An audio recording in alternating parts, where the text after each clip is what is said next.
If it is hidden, it is the flower. Hidden in these vast but unassuming grasslands dwell tiny, astonishing flowers. Year after year, the humble wild grass known as side oats grama produces unique flowers, such as this striking orange bell-shaped blossom. Dangling in the wind, these flowers envelop their secret seed heads, suspended horizontally like minuscule brushes from the tip of each stem. They use the wind for pollination across the sweeping grasslands. We humans are from nature also. We too harbor our own unique hidden flowers. When and where do we bloom? And why? As we explore these secrets, we begin to witness the harmonious intertwining of nature and humanity, richly endowed with wisdom.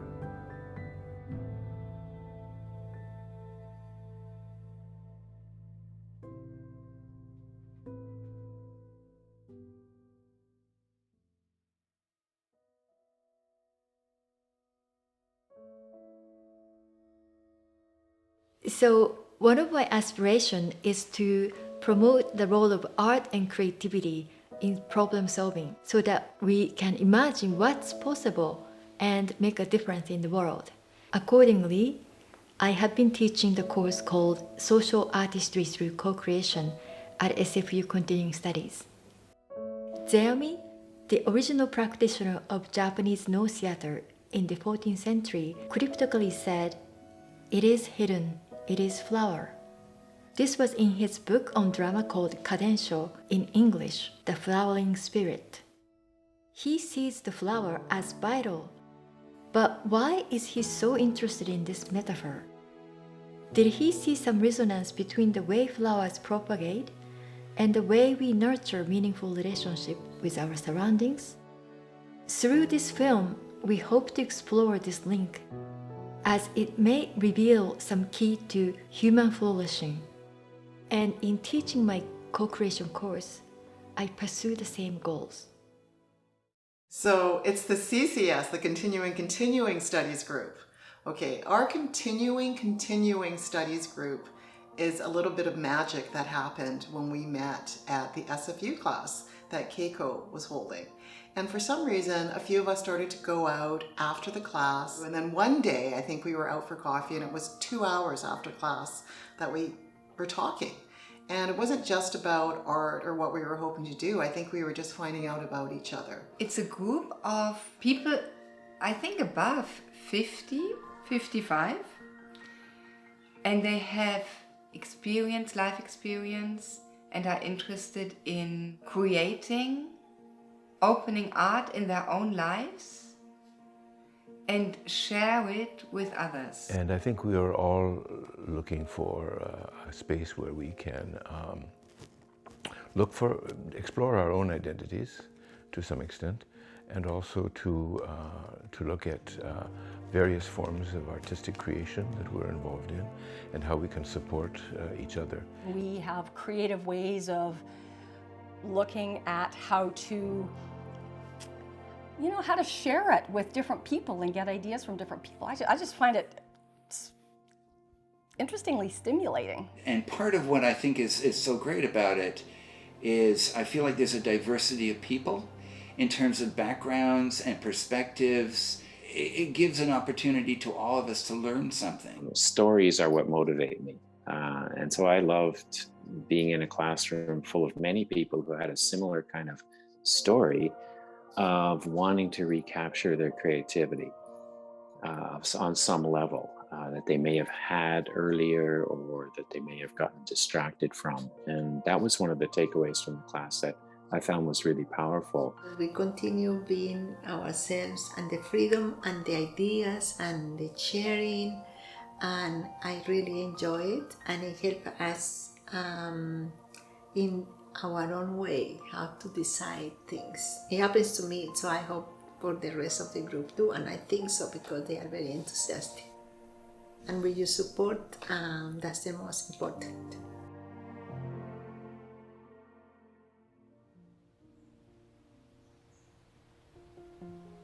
Zeami tried to see human life as it is. He saw human suffering as an inevitable process we all undergo as we reach understanding. Then what challenges lie ahead? I really struggled for 20 years. I tried to be the Trojan horse inside of my company and work environment, and to change or to contribute to human economy. And honestly, I spent a lot of years with, the typical concerns of a mid-career person that you take home with you at night, that you wake up at 3 a.m. and you have concerns about, things at the office and those kind of things. And it's not that those didn't help build character, but I wouldn't have spent so many years in that world. There is a need of the feelings. If there is no feeling in the human beings, that's what all these things are happening from my point of view. Like the family, the children, the adults, they get lost, they live in the street, they go looking for something because there is no connection in the family. That's my personal. The one thing that bothers me or disturbs me is to think that people feel like they're alone. I mean, I think that just, it hurts me. And to think of older people that are like that, and making me realize that I think it's hard for people to ask for help if they want it. One of the things that struck me immediately when I moved here, which was 1978, when I lived in Montreal, and even in the visits that I would make to Toronto every now and then, it's much easier to connect with people than it seems to be here. And it's not that I'm pessimistic about the future, but I realized that things that I have said that I wanted to do with my life, I've done a certain amount of them, but not anywhere near as much as I intended to do. So, to steal the expression, now is the time. If I don't do it now, when am I going to do it? It's hard to find who we are. I think it's because it's never taught. It's not valued as we're growing up. I think Vancouver is, funnily enough, a difficult city to make friends in. And I don't know why that is, because there's so many people that I've met here that are not from here. But I think what happens is that we just get stuck in our own lives. You live in your own bubble. You don't really think about the bigger world. And I don't know, or your community, and I don't know if that's because of the stresses in our lives. Speaking for myself, I always have a feeling of not quite belonging.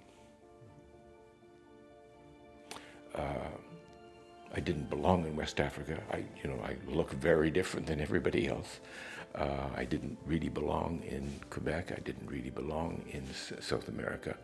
And I come back to Canada, and because I have different reactions to so many other things than the typical Canadian from the prairie provinces, everybody was very similar. So we didn't really have questions of belonging or what our identity is. I think that might be different for a lot of new Canadians who have born somewhere else, come to Canada. Am I Japanese, am I Canadian, or am I both, or what's the relationship? Am I Mexican or Canadian or both, or how does that fit? We never had those kinds of questions growing up as children, as kind of fourth or fifth generation Canadians in very homogeneous kind of communities.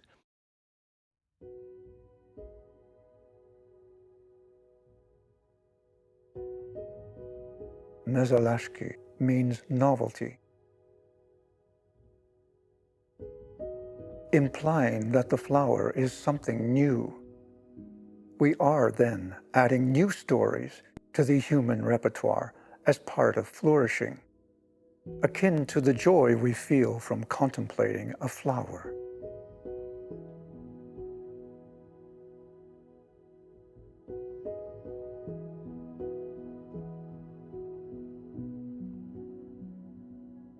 Is a feeling, a disconnection of feelings that I start noticing with the years, especially in the past maybe 10 years, So now I had the idea for the intergenerational groups, but with the school children with seniors, because I work with children for so long. I always keep in the back of my mind how to bring them in a way together.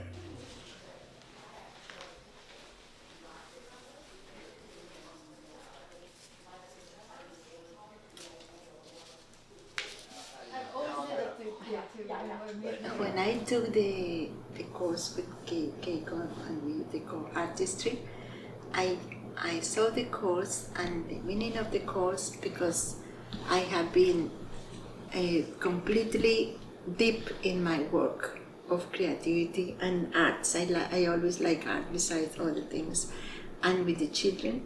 And I have so many projects that I wanted to do myself, fulfill myself, that I'm good. Like I do, weaving is one thing, but I do silk painting or glass painting. There are little things that I'm really good at those. And I was thinking, now I'm retired, what I'm going to do.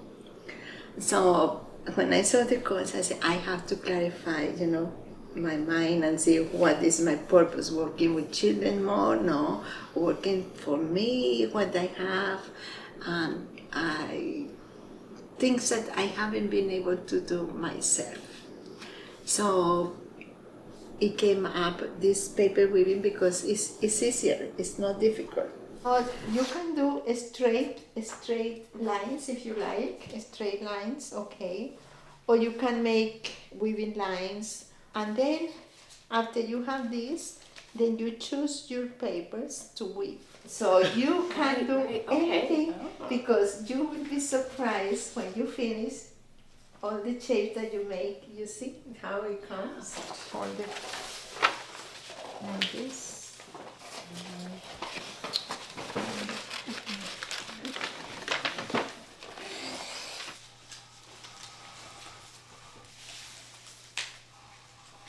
What are you doing? I'm not seeing. Look. Cinema, this is the film world, I hadn't even thought of it that way, to be honest, but that's interesting. Right away. Yeah. In my mind it started out as, okay, the world is often seen as black and white, but in reality there's shades of gray, so that's where I started to pencil it in. And then I thought, well, yeah, but there are different shades of gray, so I did different squiggles.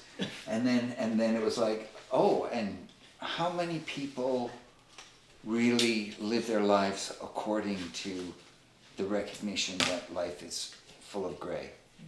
People, I think, often want to be certain about, this is the way one should live, or I want to live, and all that sort of thing.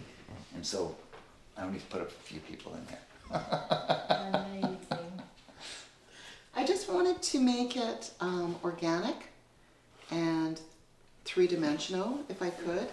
But also, I tend to, for myself, get caught up in being too perfectionist and not wanting to start. And so it was really enjoyable to be so focused on something fun like this and not knowing where it was going. I didn't have an idea of how it was going to end up, but I just knew that I wanted it to be a little looser, and I was just going to challenge myself to not worry about making it perfect. Good. It's a good thing. I like the idea. Yeah. Thank you, Lucy. Thank Great. you so much. Yeah. Thank you. Thank you to you, because you did a very beautiful work. And thanks, Keiko. Oh, thank you. Everybody responded to their own feelings and their own imagination, and they create what they really felt like doing it, and they will feel free to do it. And just to tell them at the beginning, to teach the dynamics or how to use the tools and papers and things, and the rest it flow like a river, like a water. The inspiration came from putting the older generation and the younger generation together, to be able to to share and to exchange things, knowledge, that so the younger people don't grow up feeling like, those are older people. They forget that, they don't, aside, they are old, they are not anymore useful and whatever. So that's my main thing. Maybe because I'm getting older and I don't have children. So that's why I work with children. I myself really devoted to them because I want, to grow up with some kind of feelings, values, or good feelings. This project can be an adventure. Just let them go and see what happens at the end.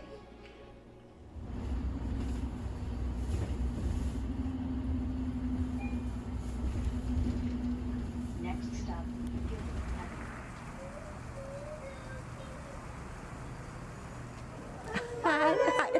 So she's still wondering. Okay. Did you have a good time? Yeah, I came to visit the senior center that they have. So today is just to meet them and to know what they would like to do, and if possible, the idea of having an intergenerational activity with the seniors and the kids. But we'll see. We can learn from each other maybe. So, Mickey. What would you like to know?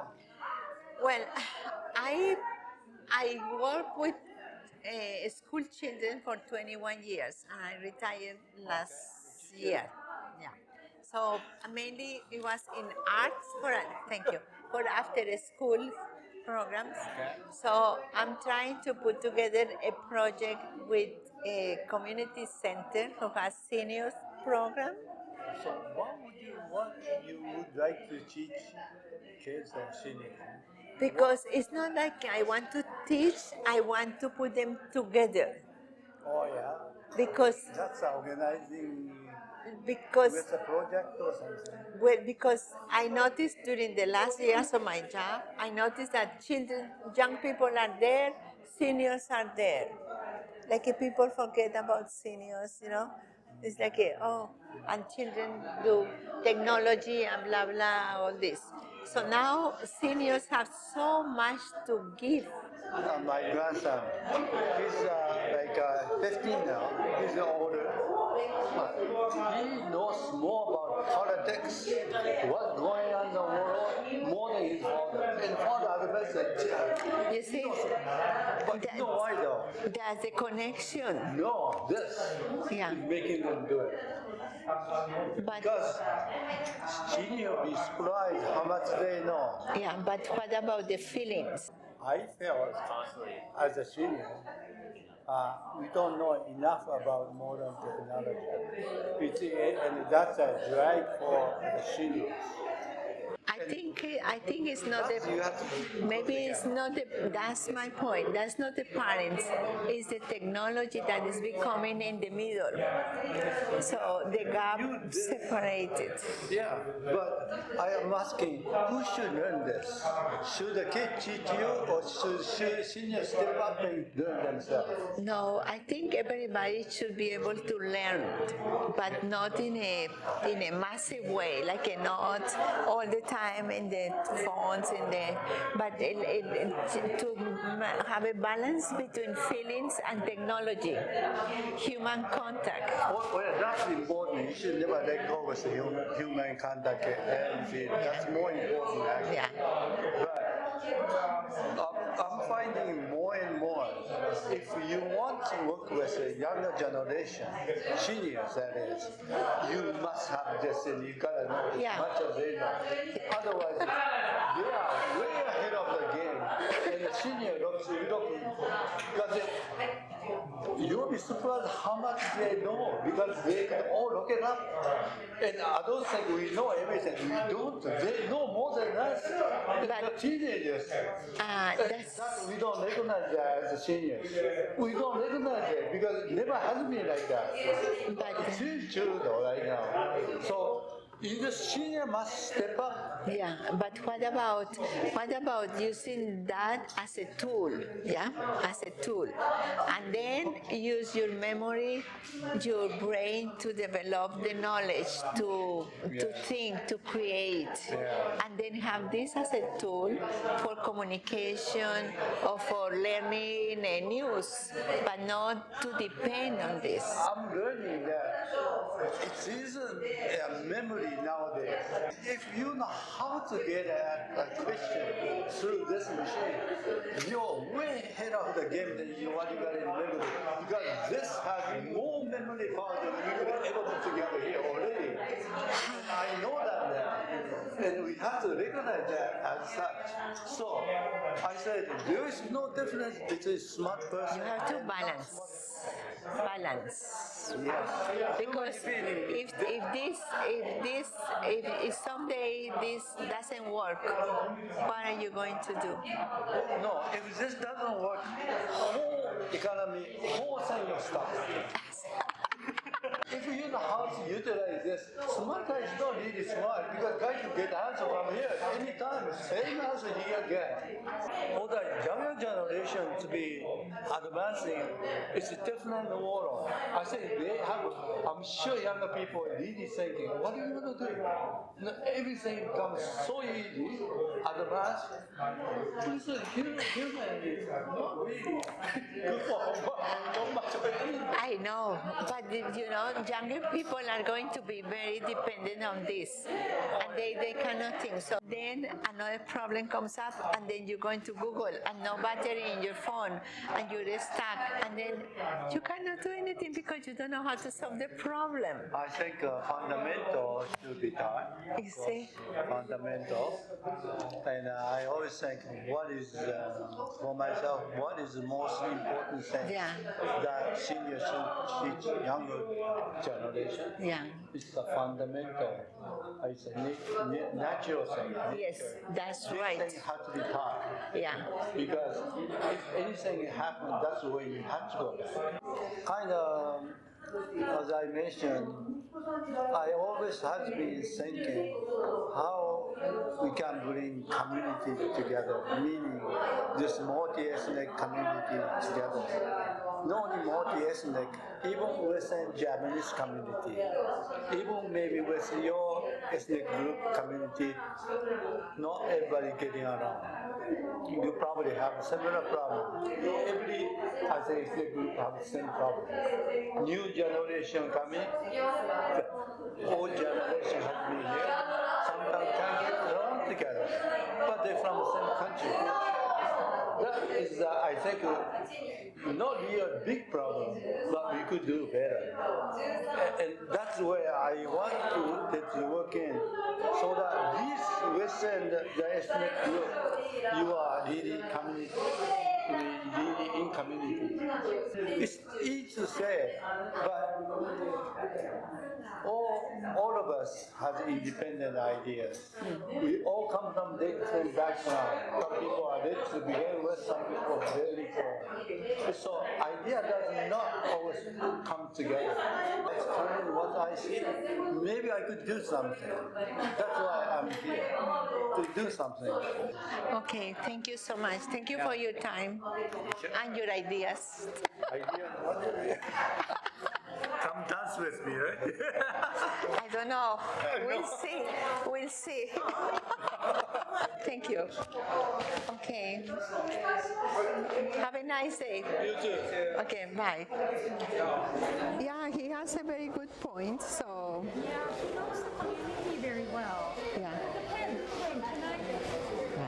Thank you. And thank you, Keiko. Okay, you're like a movie star. I don't know. I'm afraid of that. I don't know. I never like public life. But your project is wonderful. Well, I don't know. I'm trying. I'm getting close to the one in with the school in Kerrisdale. Nice. But we'll see what happens. Yeah, let me know how we can help because I know you're also doing. Yeah. He said, "What kind?" I asked him, "What kind of activities do you think they?" Oh, but he's a guy. I know. He says, "I like dancing." That's right. He likes dance. Think about it. He's more interested in technology, the computers and the mind. Because that's the most popular activity there. Because you saw a few people sitting down with the computer. Yeah, as long as the technology is balanced. Yeah. And don't take over. Right. The other part is good as a tool. Right. But we have to get the brain going on, creativity, feelings, you know. So he agreed. Okay. So thank you for and coming. then thank you, Keiko. Thank you for your time. And no, we no talk. problem. Okay. Oh,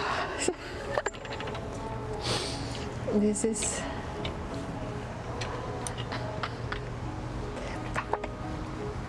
No more.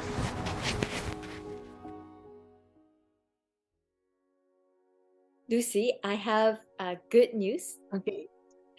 Just hold on. Good news? Yes.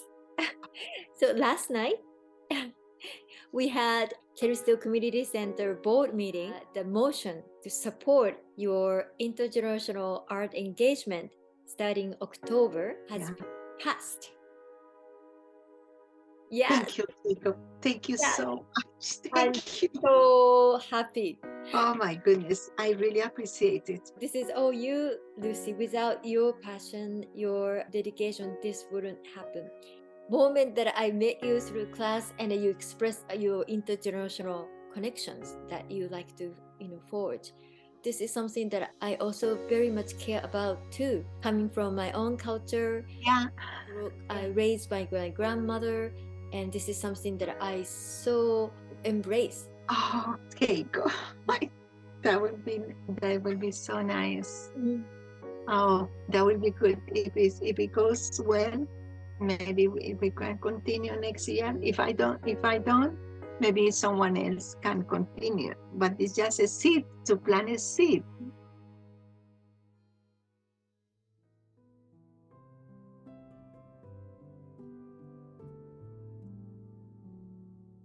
It's quite a coincidence that I started attending our social artistry group during the time when I was still working as a lawyer in a IT company. I already knew that this kind of work was too one-sided and that I wanted to open my life for other activities.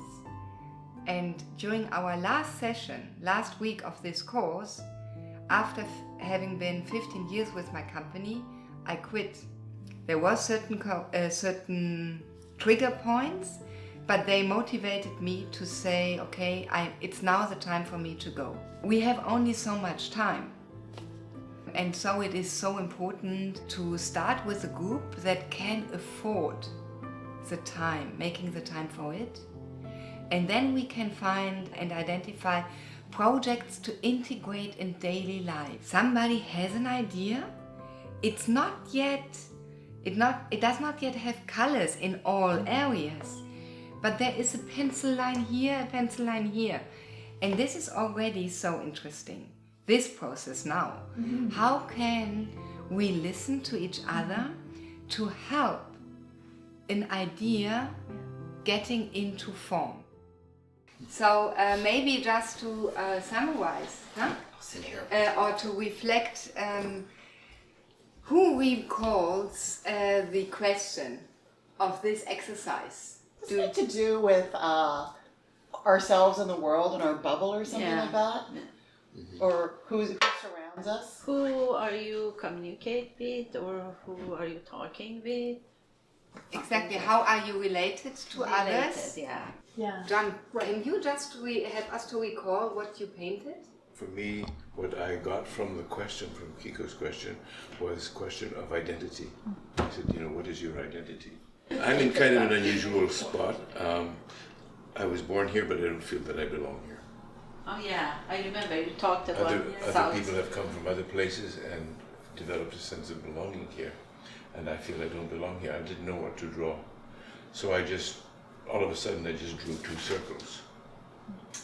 And I feel that my own identity is split. Part of me is in Canada, part of me is in other places, mostly Latin America, and many times I feel actually most at home, quote unquote, in other places than here. Why is that? I don't know. But so I just felt that I was split, and so I drew these two circles. And for me, the issue is, can I bring these two circles together in some kind of way? I don't know. That's the existential question, I guess, for me. Even within Canada, we are essentially split, at least in two parts. There's English Canada and French Canada. And I spent some time, I did my postgraduate degree in Quebec. I speak French, and I actually relate more to French Canadian culture than to quote unquote English Canadian culture, if there is such a thing. You know, I say, what is English Canadian culture? I'm English Canadian. I don't know what that is. There's a group of 7. There's, you know, but what is Canadian culture? I don't know. So I feel that within Canada we're also split. There's one major split, which is English Canada and French Canada, and those two, the novel is Two Solitudes. Those two solitudes really never speak. English Canadians don't understand French Canada, and a lot of French Canadians don't understand English Canada. But this was very much striking us, I think. This honest description of the situation that you felt, yeah, during the course was really very touching, not only, I think, my heart. At the moment, just to recall, yeah, I had the impetus. I wanted to help somehow to take a little bit of this pain or to share the pain a bit. Although I was painting something totally different. And but I related so much to this because I could see that I believe in myself, but also for sure in everybody's human heart, you would find separated islands in one or the other way. And the big question, can I bring those ones together before I die? Yeah? Will I manage to bring them, to unite them? In the moment when you were asking this question, Keiko, after our identity, I was thinking, I had the association, my life and my interaction with people my life is all these circles, like the aging circles of a tree. And the interactions, they are all the dotted points in between. So this is how close I am connected to everything. It permeates my life somehow. This was the background. The last session, then Eunice, you sent me this email. I remember this picture of yours and I really loved it. And I was thinking, that's nice, yeah. And then I was cutting the tree. And last time I was gifting you reflection of this painting. And today I want to give something to John, because I found this wood and it reminded me of your picture. And then I was polishing it a little bit and oiling it, and it shows these islands, yeah, but also the connection, yeah. And so it's nothing big. It's just I just wanted to thank you because it's just this interaction, and not big thing, but I love this interaction.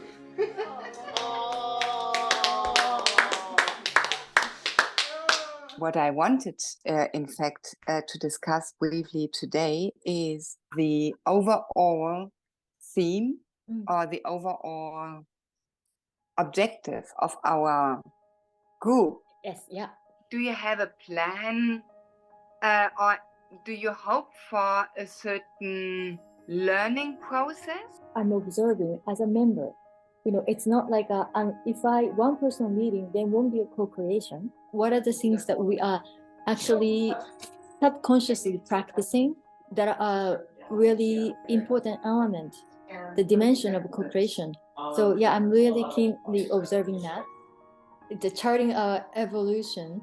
Okay, so we can discuss more about the IDG and UN talk. It reminds me of one of our artistry works where we made collage. Yes. And that was Sharon who made this frame and she was looking out of the window. So I think of us being in this community practice, and we look out of the window of Exactly. the IDG, you know, and then what we see will have also an impact on us, but we are not obliged to step out and do the same.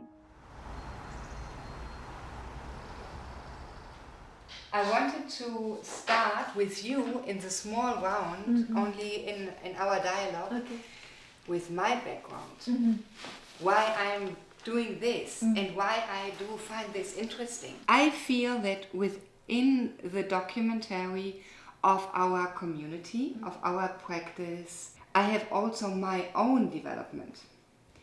And I feel as if I was now experiencing something that might be of importance and that I might be able to summarize at a certain point later to give an example for other people. Because working 15 years as a lawyer in international business and then quitting without having a concrete idea, what is the next step? I would think some people think it's stupid, even go without remuneration of my company. I thought it's the next step, I must do it. Just I move one step after the other. I just concentrate today on presenting this IDG subject. But I'm grateful that I can release my brain a little bit by sharing my concerns. And then also I want to share that in February, when we had our artistry seminar, there was one homework, and the homework was to answer the question, the issue I am deeply caring about and trying to address. This was 3 months before I terminated my job. And I was writing down, contribute to save nature, help others to develop a beautiful life full of hope, create beauty, opening a path for a new economical behavior, and weaving a network that is peace itself. Nothing about law, nothing about my profession. Yeah. There is nothing that is clearly oriented to one profession. And this is what confuses me. I know I have a certain teaching attitude. I love to give seminars, yeah. I have a certain counseling attitude, maybe. Oh, very organized. And organized, yeah. But what profession? So luckily, I gave myself 1 year to find out. So I'm not rushed to press all these wishes in one profession. What I identified as one of our key critical issues in our society is lack of time. And I bought myself time. I was thinking of the background of this IDG. They tried to identify what is missing to establish the UN sustainability goals. So the broadest task that you can ask yourself to fulfill. Okay, so I give them. It's always 3 pages. Inner development goals, what's that? I got this idea to have a look at this initiative. They noticed that the UN sustainability goals and the UN Agenda 2030 is existing, but it's not really progressing. I'm not talking about sustainability today, but it is the background of this Swedish initiative for inner development, because those people were thinking, why don't we make progress? And very surprisingly, they found out it is the human being. The human being is the blockage. Yeah, so good. So you see on the first page the 5 categories, and I thought that we will now, each of you, read one after the other what the text for these description of the skills, and the one who reads it, please tell us what you think about this skill or this quality. How is it anchored in your life? Does it move you? Pick 5. Okay. And also, the task is our group. Which 5 of those skills, qualities, do you think are most important for the development of our group?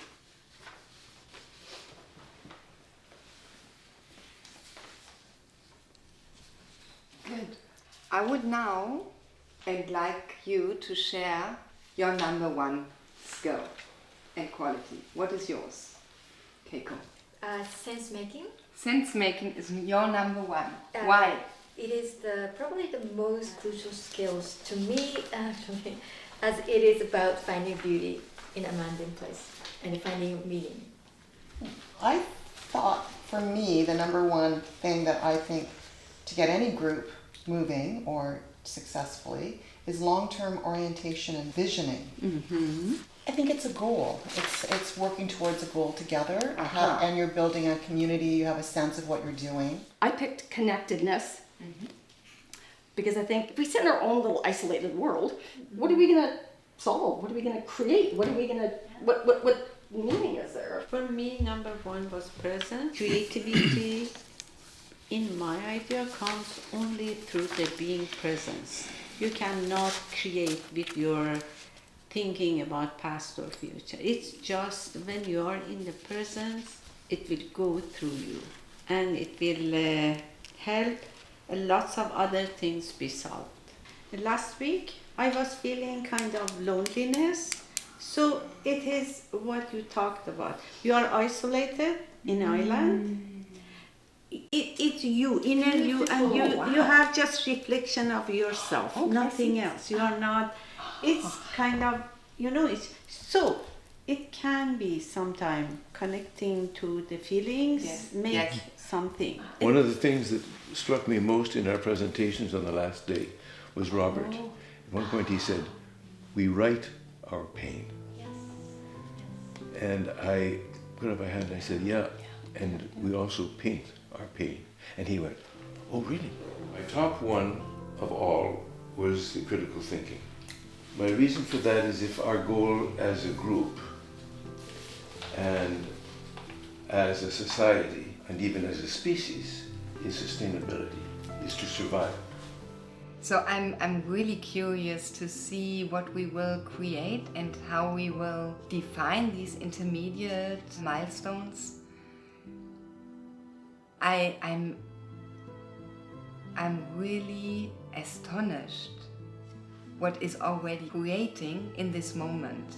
Yeah, I'm a little bit touched because I was dreaming so many years of finding a way to contribute to the betterment of humankind. This is really my life purpose.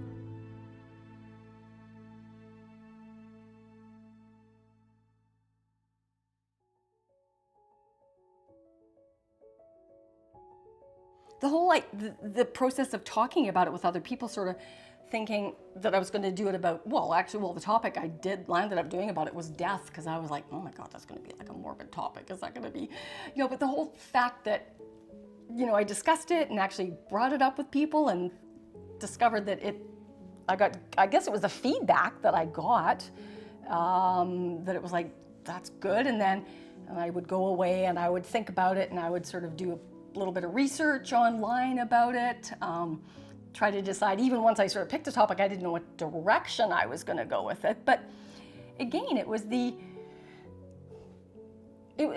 positive feedback. So I think really, and the engagement, and I think that again, we can get so much more out of ideas and with discussing with other people and doing things in our own little bubble, which again is the whole idea of this social artistry through co-creation. I guess because it's like such a fascinating experience for me to be able to have other people have that same experience would be awesome. And I think if somebody's passionate and excited about what they're doing, other people are going to be curious. I'm more willing to go with the flow or not go with what everybody else thinks or wants. When you do it, then you make the lines this way, shorted, but then anyway, any size. Can you do it on the diagonal? Diagonal.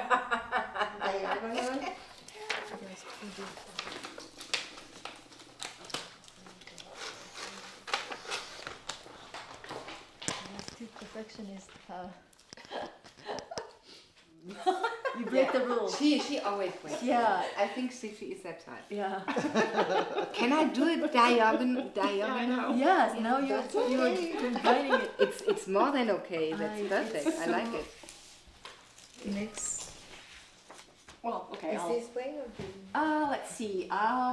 this way? You know what? It can be any way. How does that sound? I kind of wanted to be a bit random with it, to be honest.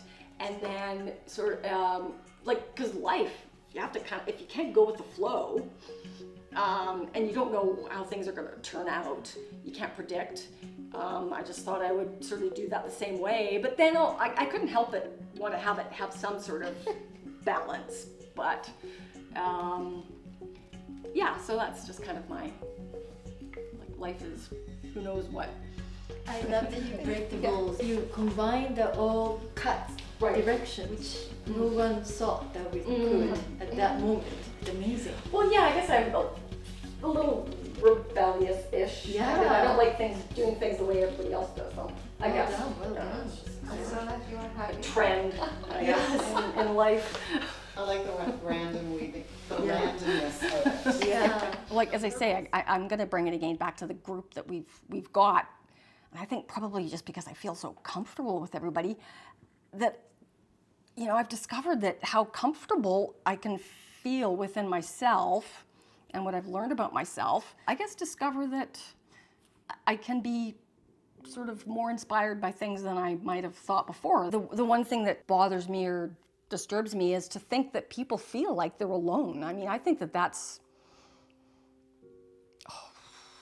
really, it does. It just hurts me. And to think of older people that are like that. And yeah, recognizing my own sort of prejudice about that, for sure. Because I was with my parents, I moved in with them because when COVID hit and I realized my dad couldn't go out, so my mom was already isolated because Parkinson and in a wheelchair and can't talk. And so sadly, she was so isolated that getting her out of the house was next to impossible. I sort of stayed there a little bit at first. I sort of decided, I made a conscious effort to engage with him because otherwise he's gonna feel really alone and probably too proud to ask for, and this is making me realize that I think it's hard for people to ask for help if they want it. Or maybe they don't even realize that they want it. As I said, he wouldn't have asked for it. When I would first go over and just have dinner or whatever, I could see how hard it was to be on his own with such a challenging situation. What skills do you need in this sometimes uncomfortable daily life with your family? Avoidance.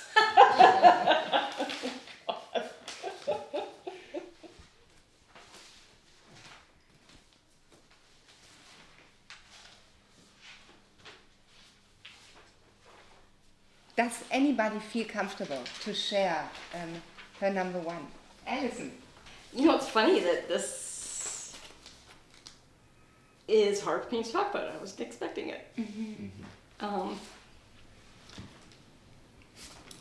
Which is contrary to what my initial comment of the most important thing is connectedness. It's just that at the moment, I kind of like avoiding my family, my whole family. And I think that therefore what I'm going to pick is more self-reflection needed on that. I just don't feel as if I want to make the effort to, yeah, I don't know, it's, Allison? yeah, it's actually kind of a hard one to talk about right now, to be honest. Is it because you recently lost both your parents? And I'm really sorry for that loss.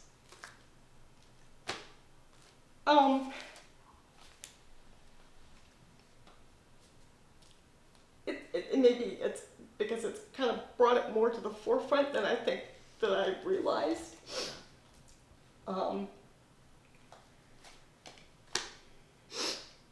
Yeah, it brought up a lot of stuff in the whole system. To be honest, like the whole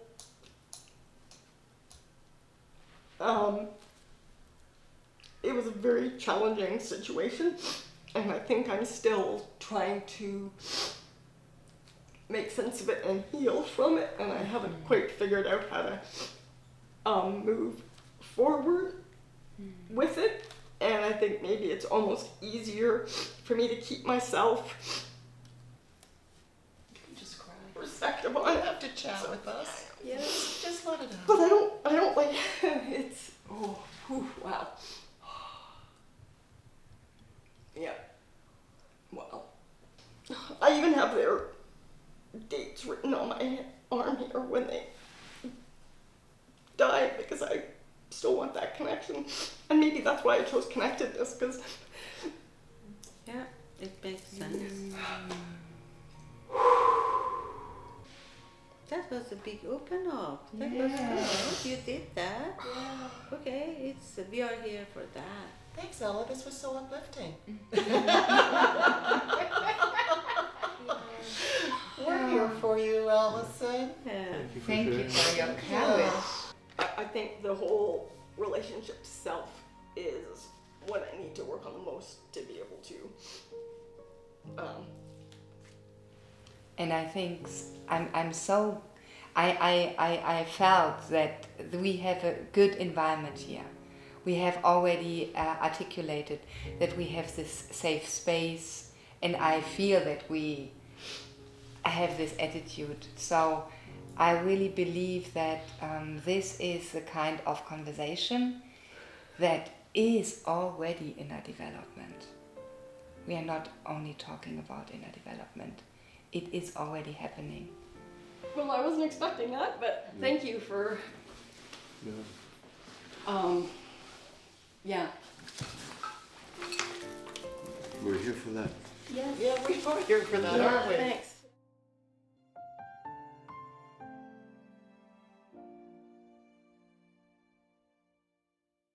So I'm a first generation Chinese Canadian.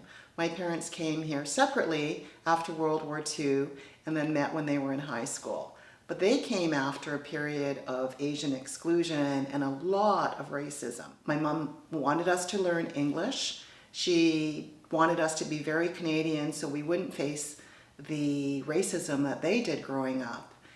But I think in some ways I've always didn't really know how Chinese I was versus how Canadian I was. And this has always been sort of a conflict in my life because I've had people say, well, you're not Chinese enough. But I would never be accepted as a full Canadian I was growing up because you just have to look at me. So the project that I'm working on now, I guess the bigger question is, am I racist? And so I'm using sort of stereotype images of objects and objectifying what they are. So the coolie hat, the slanted eyes, the yellow peril. I guess stereotype images of my parents' generation of what maybe the 1930s to the 50s of what an Asian character is, or what you would imagine an Asian person is. To me, a slanty eye isn't racist because I have slanted eyes. So I went to Value Village and I started looking all over, and I went to the knick-knack section. I was holding up images. There was a lot of Chinese images of, Buddhas and various things.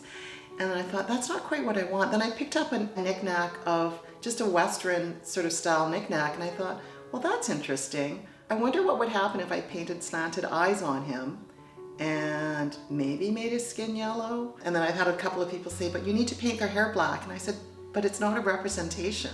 It's not about having black hair. This is just my little window of what I want to deal with in terms of images that I grew up with. I can't make images for everyone to understand because this is only my experience. It's connecting just to who I am, and it doesn't have to be one or the other. I don't have to be Chinese, I don't have to be Canadian. I just have to be, these are my experiences and this is what I create out of it. When you're just so busy with your life, you're not thinking about anything, right? You're just doing. And I think at this time, without having that stress of the work, and that's a little bit behind me right now, is that I have the time to process everything that I've experienced and what do I want to take from that going forward. Sometimes I wish I was as free as the first time I did it, where I wasn't really thinking about it, and I just knew that something was bubbling and I was just trying it, and I wasn't so nervous about what the outcome was.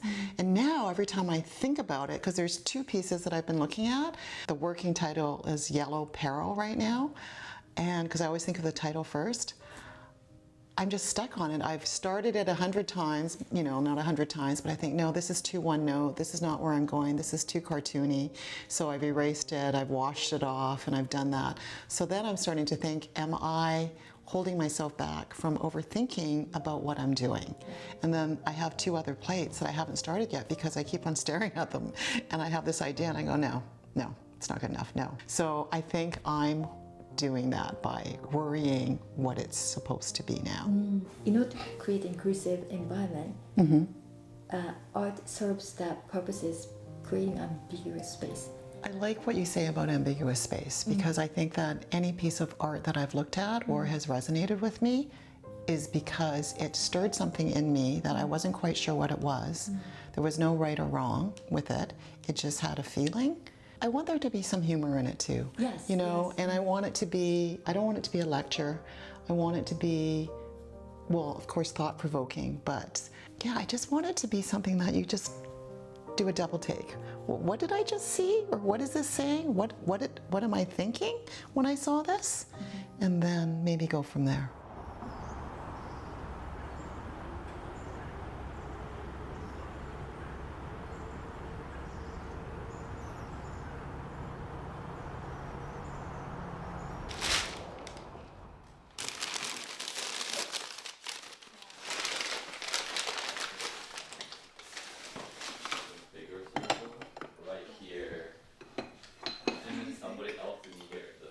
And then you can start dressing. Yeah.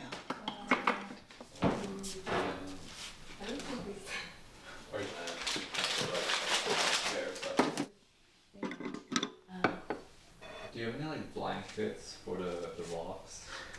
Gee, I thought I had more pieces, but this is it. Can we put the decoration Yeah, somewhere? you can move it there. Okay. Interesting. Okay.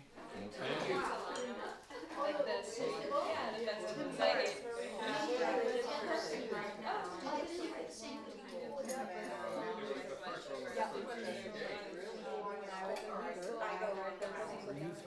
I am.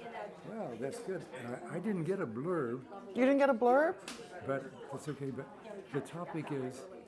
It is about finding my own stories to tell, really. I think. What do I call it? Knickknacks. Knickknacks. Yeah. Oh, good. Found objects. Yeah. Well, not found objects. They're little knickknacks that you can get at a secondhand store. And I reimagine them into something else. Yeah. Oh, awesome.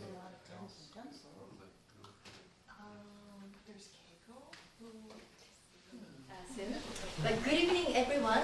Welcome to the number 159 salon. So it's great to see all your familiar faces and new faces tonight. I really believe the energy of this salon comes alive with this amazing mix of people. So I'm very excited and honored to introduce Eunice to you all. Eunice is a retired TV producer. TV director, who I met back in February during the SFU continuing study course that I taught. You taught? Yes, and tonight it's a big deal for two reasons. First of all, it is Eunice's very first time talking about and showcasing her work in public. And Don't look at me. and let me tell you, that takes really serious guts. And we are all witnessing her journey as an emerging artist.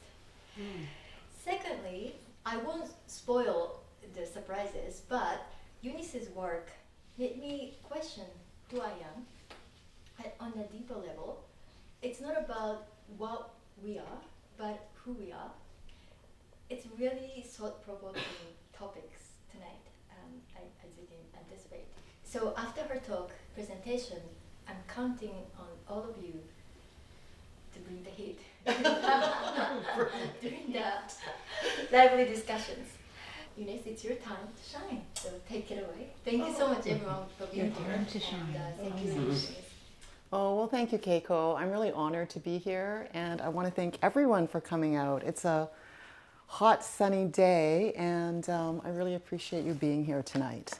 I have some notes just because I am a little bit nervous, and so it's nice for me to have this little prop. So I went to Value Village, and I started looking around. I was looking for some inspiration, and I found this plate. So this is English colonial plate, horsemen, upper class, riding on their thoroughbreds in the countryside.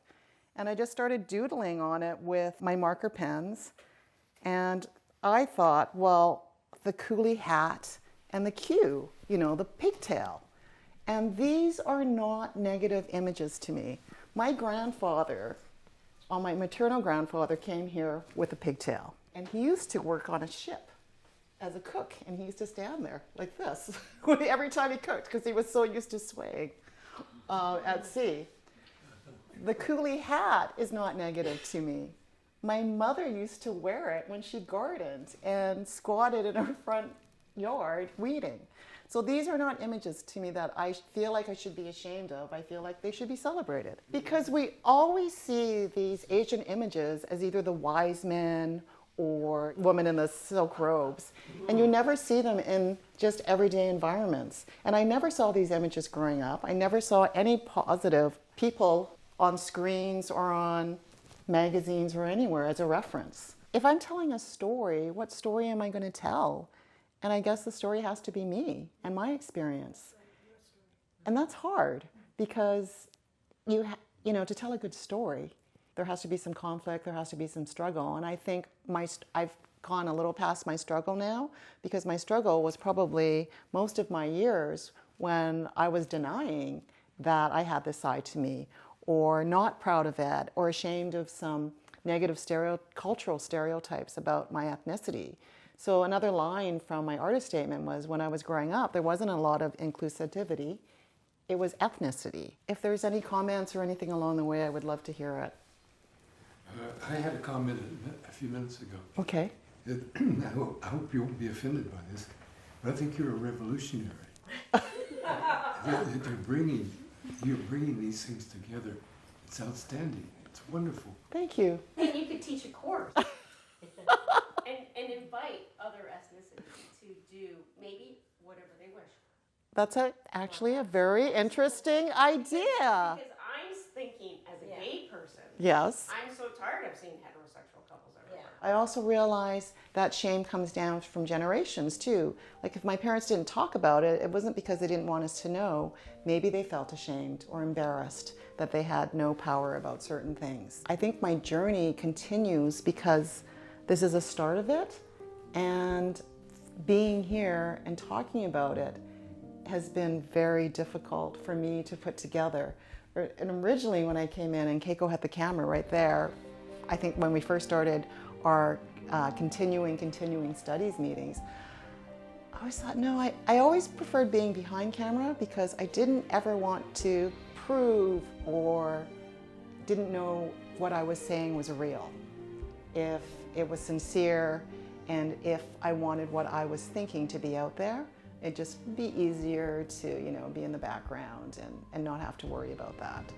So to actually tell my story now, the start of my story opens up other thoughts in my head about what this really means on a deeper level. I used to deflect a lot of things with humor and sarcasm. Maybe it's just maturity with age, but it's just coming to understand what I want to present and tell of myself to other people and share with other people. Thank you. Wow, thank you so much. I fully want to embrace my creative side and feel that I have stories to tell, I have conversations to create, and I'm confident that I don't know.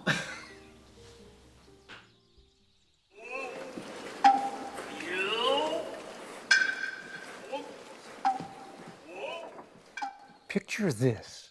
They stand tall, resembling mature wild grass in a vast field, gracefully swaying in the wind, waiting for the perfect moment.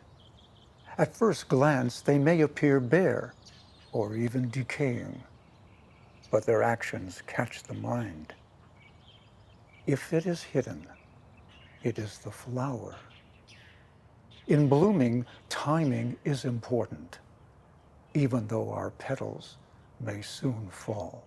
Here goes. I'll be very candid about this. I've now been cancer-free for about 5.5 years. And I was first diagnosed about 6.5 years ago. And at one point, it was stage 4. It had metastasized. So the doctors were not too optimistic. If it was going to return, typically it would return very quickly. So it's pretty certain that that is in the past. For all the challenges that entailed, it didn't take too long for me to realize this is a really good thing. And you can hear the emotion in my voice. I know on the one hand, that sounds a little bit wacky. How can getting cancer be a good thing? I called it my best thing. Why? Because it woke me up. I didn't do this years ago. I think it's kind of like the perfect storm of timing, of really questioning my identity. I think having lost my dad a couple of years ago really brought that forward, you know? You don't have anyone to ask any more of these questions, or someone that tells you where you are in this world. If I had known how happy I would be today, I would have not waited so long to have that midlife rebirth. You know, I would have taken more risks, and I would have gone for the creative path earlier rather than the safe path and the common sense path. And because the one thing I feel that is kind of the best work of art, such as it is, that I would have done is the happy me, the me I am today. I'm having so much fun, and I'm trying to get to a point where I'm literally just treasuring every single day for its uniqueness. And we know who we are, and I think if we're very, very fortunate in life, we can come back to that and give that person full expression. Maybe I'll take this out of the way, unless someone wants it.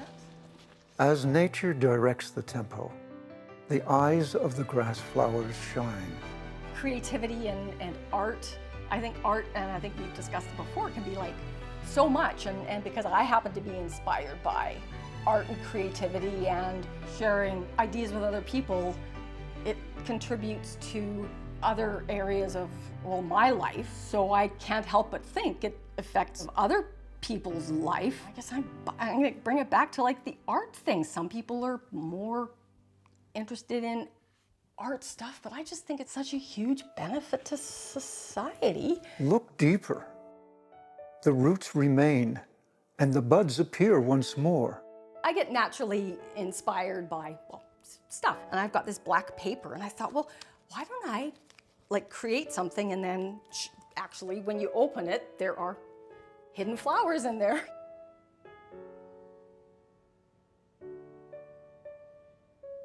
Now a question still remains. What brought this group together? Personally, I want to be part of a multicultural community. And that's the richness of our culture here, is that we have people from so many different backgrounds. There are people that I would normally not have gone out and said, oh, I want to be friends with that person.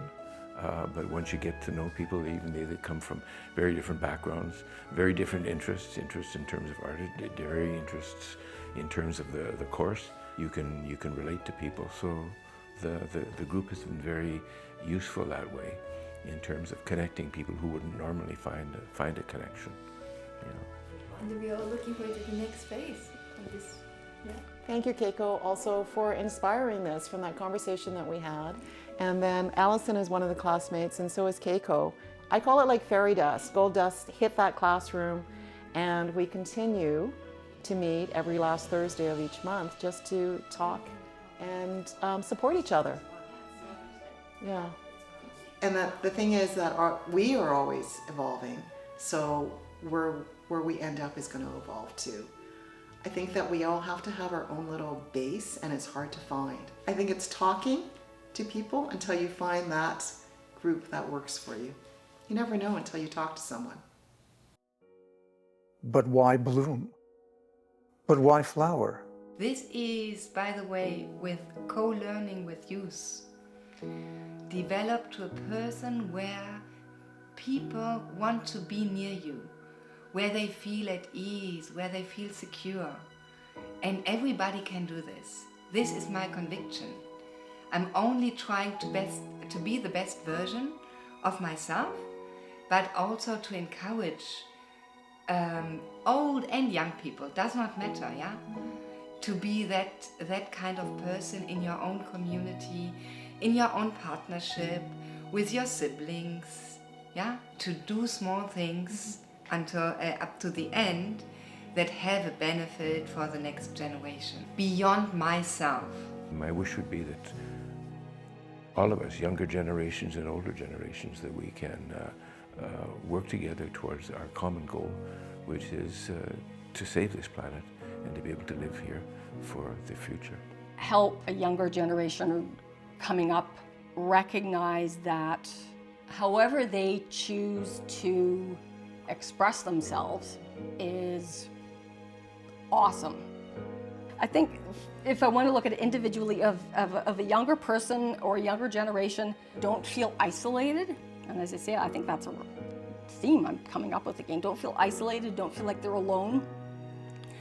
That they can find ways of connecting with others somehow, because art is such a huge topic, and if they can find anything that is even that related, whatever means to them, whether it's a rock on the beach that they pick up and find that all of a sudden gives them meaning, that they don't feel like they're alone if they can't connect with other people, and help to people to recognize that and feel that and contribute then themselves to other people, then it's kind of like a ripple effect, I guess. As wild grasses move in concert, so do we cohere and harmonize, transferring wisdom between generations. For me, nature is the most important, you know. If you do something against nature, that's when the problem is caused. I feel like a karma. The world is suffering karma because you do something and it comes back to you, you know. Nature has is a purposeful nature to be. So why we have to change it? Every time you change the nature of things, something happens. My mom, she loves garden. She used to have beautiful flowers. Like if you're a flower, what the flower you be? I don't know, something soft and no bright color. It's a plant called Hoya. I say, oh my goodness, how perfect is this? The nature is so perfect.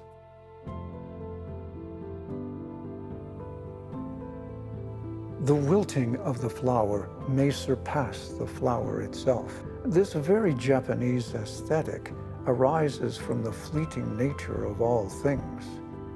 A wilting flower in nature reminds us of how its beauty is enhanced by impermanence. Zeami's teachings illuminate the ways that the most beautiful aspects of ourselves often lie concealed by our suffering, waiting to blossom when we transcend it. There is hope growing in our group, and maybe hope for humanity.